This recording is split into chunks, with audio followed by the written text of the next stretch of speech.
Hello and welcome. In this video we will be talking about how to use Zoom for Yavapai College employees that don't typically use Canvas. And so for those who are working in our support services, to use Zoom we first go to yavapai.zoom.us.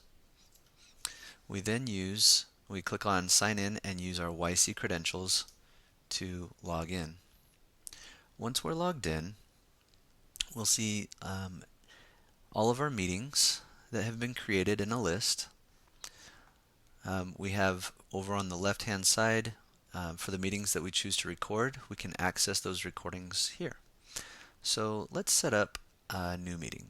So we just select schedule a meeting and give the meeting a topic, enter a description. If there is any time parameters or date parameters associated with this meeting, we enter them here. If we would like a single meeting link that is not tied to a specific date and time, something that we can use time and time again forever, then we would click on recurring meeting and we would select no fixed time under the recurrence. Now you'll notice that you can choose other options. You can have a weekly meeting. So if you have a weekly staff or group meeting, you can choose that. All of these functions, though, are for scheduling purposes. These will put the meeting information on your calendar. Now, if you don't need the information on the calendar, you don't need to put all of these dates and times and recurrences and such. You can simply select no fixed time. Other options to consider when creating a meeting are to enable the participants to join the meeting by clicking the link before the host, or if you uncheck this, then the participants will get a message upon clicking on the link that says that the host hasn't started the meeting yet, and will ask them to simply wait until the host does start the meeting. Once the host starts the meeting, then everyone shows up in the same room and sees one another, etc. You can mute the participants upon entry. Sometimes it is distracting to have students or participants join a meeting with background noise going on. For small group settings and for hiring situations where you don't want one candidate to enter the online virtual environment until the other candidate is done, you may enable a waiting room. When a waiting room is enabled, the host of the meeting has to manually click on a button to allow participants to enter the meeting. This is a great option for hiring committees that have many candidates to interview. The waiting room is a fantastic option. You can use the same meeting link for all candidates, and when it is the first candidate that is being interviewed, when they click on the link, the host will get a message, a button to click that says, would you like to allow candidate 1 to enter? You allow them to enter and you conduct the interview. Once they are done, the candidate closes out Zoom and they leave the meeting, and you can, as the host, leave Zoom open until the next candidate shows up.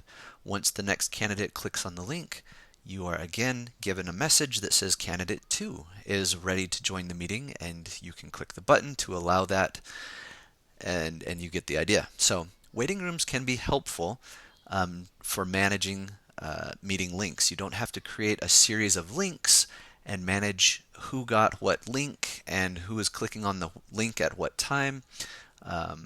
So keep all these things in mind when creating a meeting. Make Zoom work for you. Another option is this here, only authenticated users can join. You may not want that. And then finally we have record the meeting automatically in the cloud. Depending on your meeting and your needs for that meeting, if you choose this, the meeting is recorded automatically once the first person enters the meeting.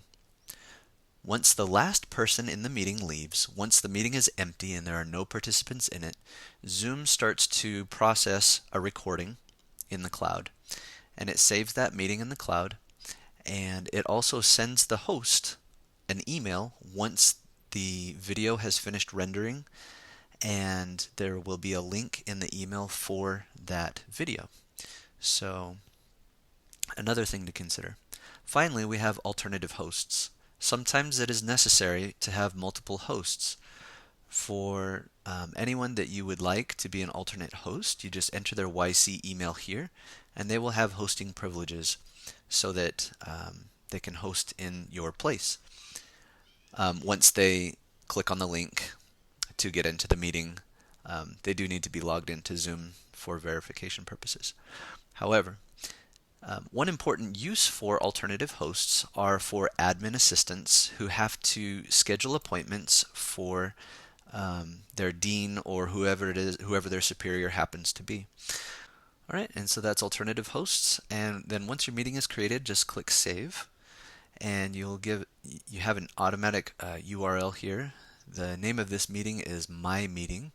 I can quickly identify the meeting in question. This one here, named My Meeting. I can click on it and see the meeting information.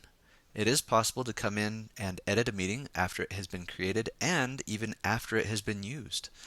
So if a meeting link has been used for 2 or 3 weeks and you would like to modify it, you can come in and click edit and still modify that meeting.